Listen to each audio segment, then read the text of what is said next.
오늘 하나님께서 우리에게 주시는 말씀은 에스겔 47장 1절부터 12절의 말씀입니다. 에스겔 47장 1절에서 12절의 말씀입니다.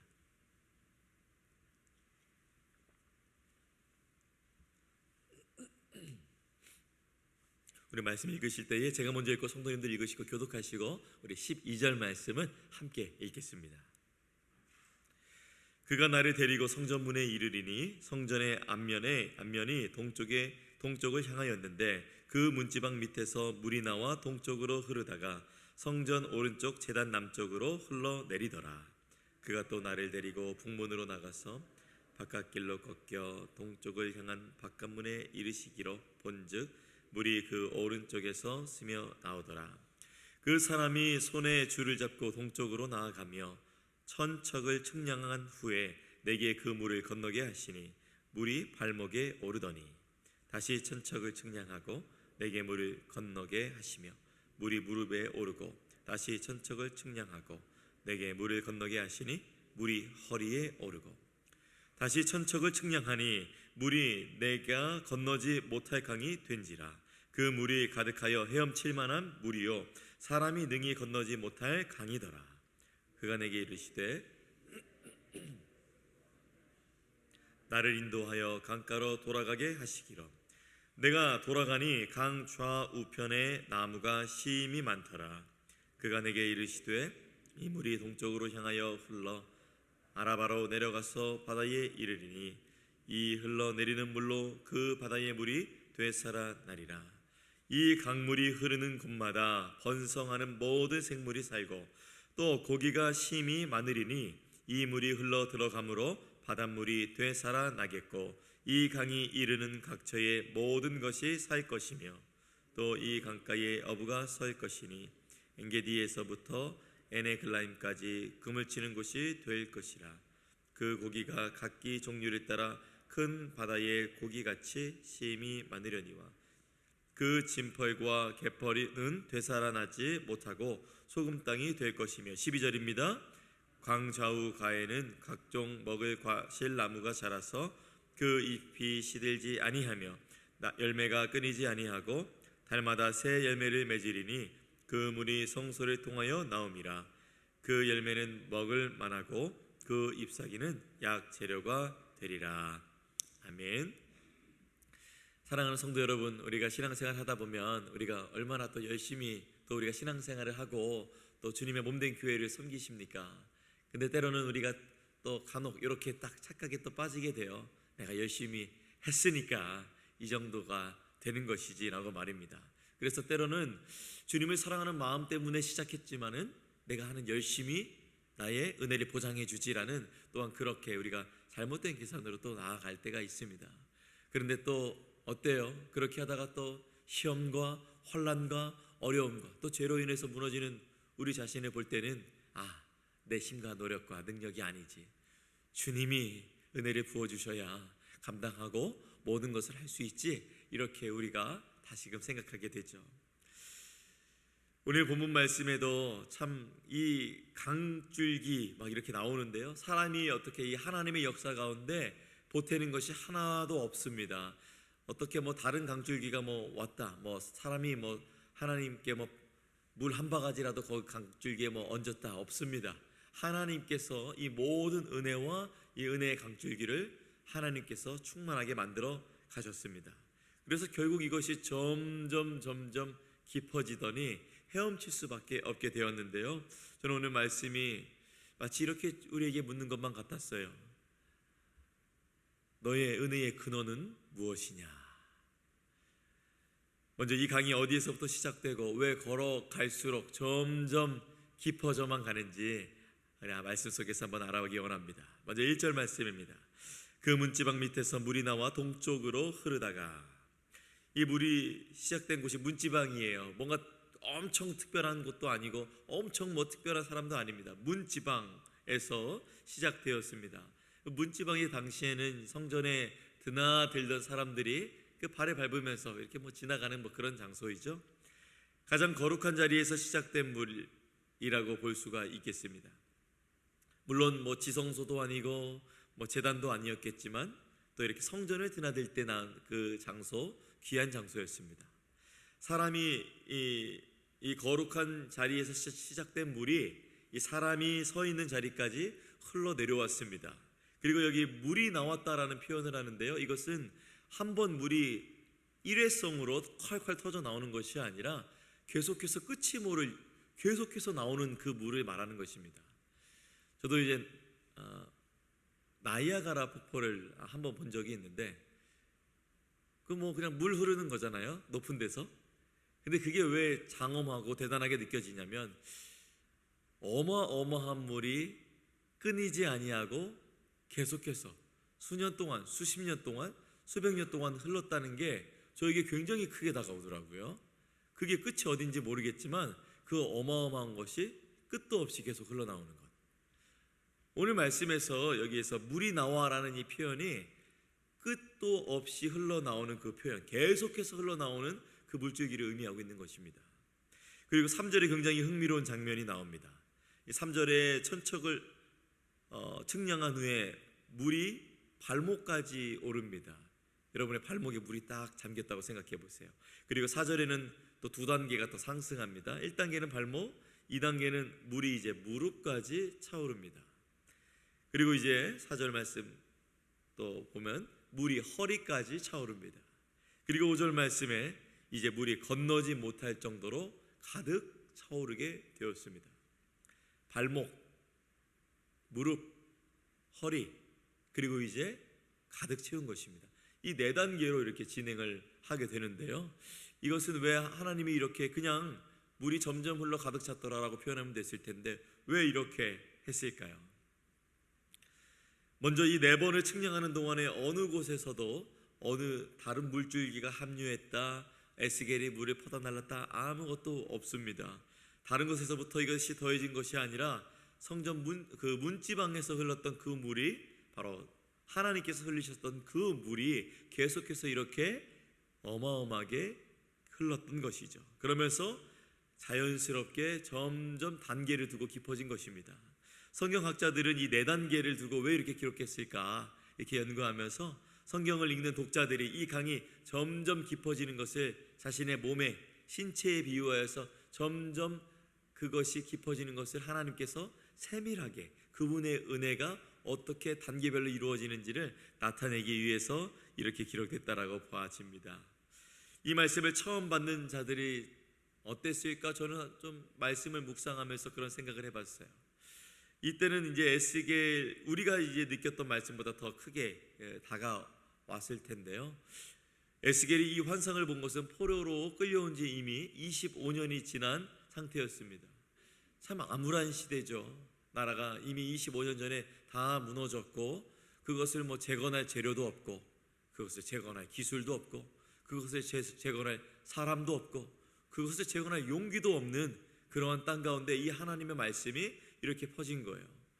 그러한 상황 가운데, 포로로 25년 동안이나 있는 상황 가운데 이 말씀이 이스라엘 백성들에게 들려졌을 때 그들의 마음은 어땠을까요? 그들의 마음은 어땠을까요? 하나님께서 어떠한 도움도 없이 오늘 말씀의 이 물줄기를 발목과 무릎과 허리와 가득 채웠던 것처럼 우리 이스라엘 땅에도 하나님께서 이 은혜를 주시지 않을까라는 그 소망이 이들에게 보였을 것입니다. 저절로 깊어지는 강을 보여주셨기 때문이죠. 어떤 것에 보태지 않아도, 어떤 것이 남아있지 않아도, 어떤 그 누구도 도와줄 수 없어도 이것을 재건하시는 분은, 이것을 다시 세우시는 분은 바로 하나님이시구나라는 믿음의 확신을 가졌을 것입니다. 저는 우리의 신앙생활 또한 마찬가지라고 생각이 되었습니다. 우리의 믿음을 성장시키는 것은 우리가 무언가를 쥐어짜는 무언가가 아닙니다. 우리가 쥐어짜는 노력이 아닙니다. 우리가 쥐어짜는 무언가의 행동이 아닙니다. 우리에 의해서 하나님의 은혜가 좌우되는 것이 아닙니다. 포로된 그들에게 하나님께서 이렇게 은혜를 말씀하셨듯이 지금 혹시라도 여러분의 삶 가운데에 무엇이 보장되어 있지 않고 남은 것이 없고 보이지 않는 자리에 있다 할지라도 그 근원은 하나님이시라는 사실을 믿고 나아가는 자는 반드시 이 귀한 은혜를 경험하게 되어진다는 것을 저는 묵상하게 되었습니다. 이 근원으로 한 걸음 한 걸음 하나님의 은혜를 사모하는 마음, 주님께 간절히 기도하며 나아가면서 한 걸음 한 걸음 나아가는 자에게 하나님께서는 여러분도 모르게 어느 날은 발목까지, 어느 날은 무릎까지, 어느 날은 허리까지, 어느 날은 여러분이 감당할 수 없는 그 충만한 은혜로 여러분의 삶을 붙드시고 인도하시게 간절히 축복합니다. 그 은혜를 하나님께서 이미 주고 계십니다. 그 성전 문지방에서 흘러나오는 그 물은 처음부터 어마어마하게 흘러나온 물이 아니라 처음에는 조금밖에 안 보였지만 점점 흘러나왔듯이 여러분의 그 삶에도 하나님의 은혜가 점점, 그러나 여러분도 모르게 가득 차오르는 그러한 복된 인생 되기를 간절히 소망합니다. 그렇다면 우리에게 필요한 것이 더 큰 노력을 짜내는 것이 아니라 또 작아 보여도 하나님의 그 은혜를 신뢰하며 나아가는 것입니다. 대한민국의 그 한강의 공식 발원지를 제가 한번 찾아봤어요. 이 에스겔에 나오는 큰 강가 나오니까 제가 문득 한국의 그 한강은 어디서부터 시작하지? 한번 이렇게 찾아봤습니다. 강원도 태백의 검룡소라는 작은 샘이라고 합니다. 그 물줄기가 사람이 그냥 한 걸음 이렇게 건너면 되는 그러한 좁은 그 샘물이래요. 거기서부터 놀랍게도 사시사철 수십 년, 수백 년 동안 이것이 멈추지 아니하고 끊임없이 흘러나와서 그것이 그 물줄기가 태백을 떠나서 서울을 지나서 서해에 이를 때에 또 대한민국 절반의 삶을 적시는 또 이렇게 한강 물줄기가 되었다고 합니다. 참 좀 놀라웠습니다. 이 사진도 찾아봤는데요, 그렇게 작은 샘이 어떻게 그 큰 강까지 물을 흘려보낼까, 참 끊이지 않으면서 보내는 것이 참 놀라웠다라는 것을 느끼게 되었습니다. 이 검룡소라는 것이 한강 물줄기의 시작점이 되었듯이 여러분의 신앙도, 여러분의 하루도 여러분의 노력에 달린 것이 아니라 하나님께서 계속해서 부어주시는 그 은혜의 물줄기를 우리가 바라보고 의지할 때 이것이 우리의 삶 가운데 이어질 줄 믿습니다. 혹시라도 오늘 드려지는 작은 기도, 또 어떠한 아침에 펼친 말씀 한 장이 어쩌면은 내가 몇 시간 해야 되는데, 내가 몇십 장 읽어야 되는데 이렇게 생각되면서 초라하게 느껴질 수 있어요. 어떤 부분은 좀 발목까지 느껴지는 느낌일 수도 있습니다. 그렇지만 중요한 것은 이것이 계속해서 주님 앞에 사랑으로 흐르는 것, 또 주님께서 여러분을 사랑하시기 때문에 그것을 계속해서 그 은혜를 여러분 가운데 흘려 보내실 것을 저는 믿습니다. 특별히 오늘 새벽에 아침을 깨어 나온 여러분의 삶 가운데 그러한 은혜가 충만하시기를 간절히 소망합니다. 근데 이 말씀 또 이후에 보니까 이 강이 단순히 이렇게 가득 흐르는 것으로만 끝나지 않습니다. 특별한 효과가 있더라고요. 이 강의 능력이 있습니다. 먼저 8절 말씀 보겠습니다. 아라바로 내려가서 바다에 이르리니 이 흘러내리는 물로 그 바다의 물이 되살아나리라. 여기서 말하는 물은, 바다의 물은 어디냐면요, 사해입니다. 사해는 소금과 광물의 농도가 바닷물의, 보통의 바닷물보다 몇 배나 굉장히 높다고 하죠. 물고기는 물론 어떠한 생물도 살아갈 수 없는 것이 바로 이 사해입니다. 그런데 9절 말씀에서 이렇게 말씀합니다. 바닷물이 되살아나겠고 이 강이 이르는 각처의 모든 것이 살 것이며. 여기서 이제 되살아나다라는 이제 표현이 나오는데요, 사해가 스스로 정화되어서 스스로 되살아나는 것이 아닙니다. 또 이렇게 보니까 누군가가 살렸다는 의미로 기록되어 있습니다. 사해는 자기의 힘으로 살아난 것이 아니라 바로 하나님이 고치신 것입니다. 그리고 산다라는 이 표현이 본문 말씀에서 또한 계속 반복이 되고 있습니다. 이 산다라는 것, 이 회복이 이루어진다는 것, 온전케 되어진다는 것은 결코 우연이 아니라 하나님께서 계획하시고 하나님께서 함께 하시는 놀라운 사건이자 능력입니다. 그리고 11절 끝에 약재료라는 표현이 나오는데요, 이 약재료라는 표현이, 이 말 자체가 이렇게 기록되어 있죠. 그 잎사귀는 약재료가 되리라. 이 약재료라는 말이 무엇인가를 고치는 데 쓰인다는 뜻이죠. 그런데 이 표현이 구약 성경 전체에서 여기밖에 쓰이지 않습니다. 이게 이 구약 성경에 한 번밖에 안 나오는 되게 희귀한 표현이에요. 이 성경을 기록한 저자가 흔히 쓰는 평범한 단어 대신에 아주 희귀하고 아주 유니크한 단어를, 특별한 표현을 골라서 썼습니다. 이 잎사귀가 그만큼 특별하고 근본적으로 고쳤다는 힘을 가졌다는 것을 보여주기 위함이고, 하나님의 놀라우신 치유와 회복의 능력을 보여주기 위해서 이 단어를 쓴 것이에요. 그리고 이 강가에 심긴 나무는 에덴 동산의 그 생명나무를 떠올리게 합니다.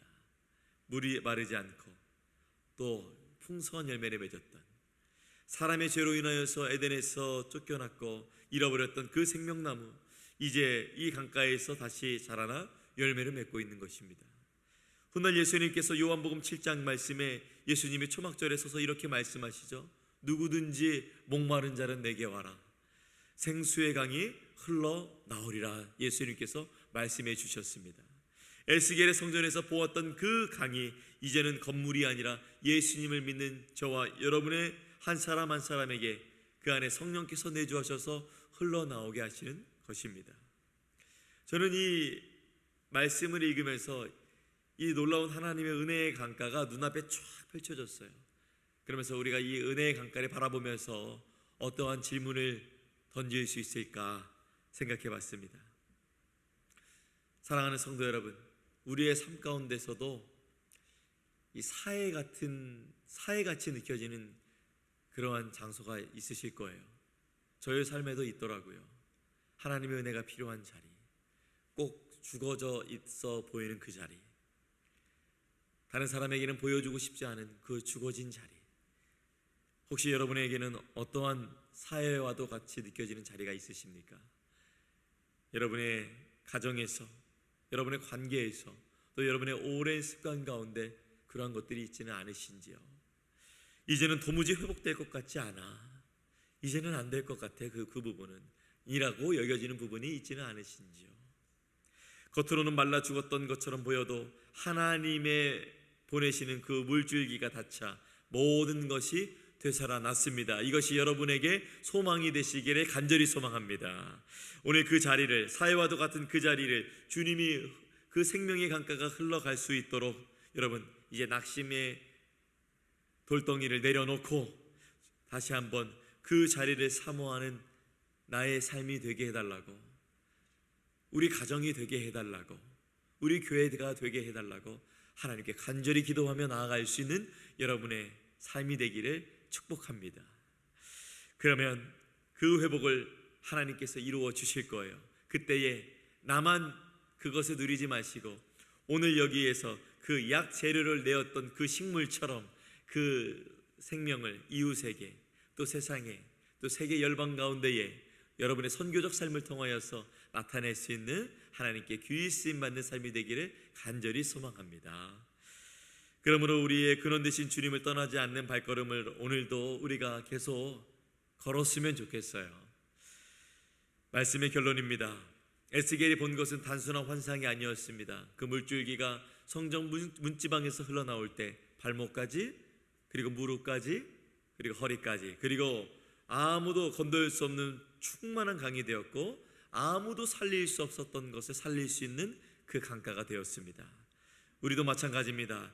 우리 안에 흐르는 생명, 갈보리 십자가에서 흐르는 그 예수 그리스도의 보혈의 그 은혜의 피가 저와 여러분을 구속하였습니다. 그 능력의 이름이 오늘도 저와 여러분 가운데 함께 하십니다. 그 은혜는 우리가 이룩한 것이 아니라 하나님의 아들 되신 예수 그리스도께서 십자가의 사랑으로, 부활의 능력으로 그분이 이루어 주신 놀라운 사랑과 은혜입니다. 그러므로 오늘도 그 근원에서 떠나지 마세요. 여러 가지 내 앞에 충족되지 않은 것들이 보이실 거예요. 그러나 거기 말고 저와 여러분을 변화시킨 그 십자가와 그 부활의 능력을 보여주신 그 은혜의 자리가 오늘도 우리가 이 하루를 시작할 때에도 시작될 그 근원지입니다.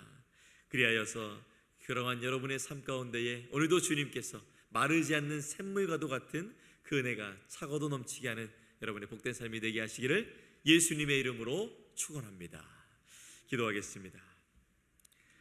사랑이 많으신 하나님 아버지, 오늘 말씀을 통해서 근원 되신 주님을 떠나지 않는 삶, 그리고 가장 죽은 자리까지 찾아오시는 생명을 보여주시니 감사합니다. 주님, 저희의 열심이 아니라 십자가에서 흘러나온 은혜임을 고백하게 하여 주시옵소서. 우리 개인의 삶에, 우리의 가정에, 우리의 직장과 비즈니스의 현장에, 우리 교회 가운데에 아직도 사해처럼 남아있는 자리들이 있다면 주님의 은혜의 강가가 부어져서 치유되고 온전히 회복될 수 있도록 그 뿌리까지 주님께서 다시 한번 살릴 수 있도록 역사하여 주시옵소서. 그리고 그 생명을 저희만 누리지 않고 우리 가정과 이웃과 세계 열방으로 흘러보내는 우리 워싱턴 교회와 모든 성도님들 될 수 있도록 은혜를 더하여 주시옵소서. 이 모든 것을 주님께 의탁드리며 귀하신 예수님의 이름으로 기도합니다. 아멘. 하늘에 계신 우리 아버지여, 이름이 거룩히 여김을 받으시오며 나라가 임하시오며 뜻이 하늘에서 이루어진 것 같이 땅에서도 이루어지이다. 오늘 우리에게 일용할 양식을 주시옵고 우리가 우리에게 죄 지은 자를 사하여 준 것 같이 우리 죄를 사하여 주시옵고 우리를 시험에 들게 하지 마시옵고 다만 악에서 구하시옵소서. 나라와 권세와 영광이 아버지께 영원히 있사옵나이다. 아멘. 하나님께서 여러분의 기도 위에 함께 하십니다. 우리 각자의 기도의 제목으로 기도하시겠습니다.